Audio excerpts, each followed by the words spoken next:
Hey everyone, welcome back to the channel.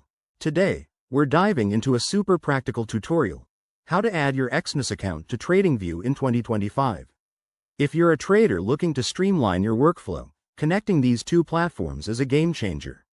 It lets you access real-time data, execute trades, and analyze charts all in one place. Let's jump right in. First things first, make sure you have both an Exness account and a TradingView account set up. If you don't, head over to their websites and create one. It's quick and free. Once you're logged into TradingView, click on the More menu in the top right corner and select Brokerage Connections from the drop-down. This is where the magic happens. Next, you'll see a list of supported brokers. Scroll down or search for Exness.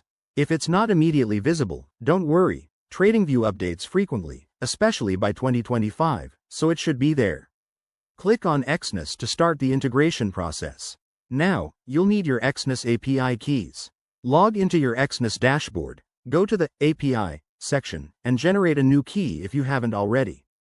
Copy that key carefully. Back in TradingView, paste your API key into the provided field. You'll also be asked to enter your Exness account number and any other required details for security. Double-check everything to avoid errors. Trading with incorrect settings can lead to issues. Hit Connect and wait for the verification process. This might take a minute or two, depending on your internet speed. Once connected, test it out by opening a chart for your favorite asset. You should see your Exness balance and be able to place trades directly from TradingView. If you run into any hiccups, like connection errors, check your API permissions in Exness or ensure your accounts are verified. And there you have it. Your Exness account is now linked to TradingView.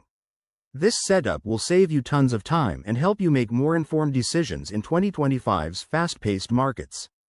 If you found this helpful, give it a thumbs up, subscribe for more trading tips, and drop a comment below if you have questions. Happy trading, everyone!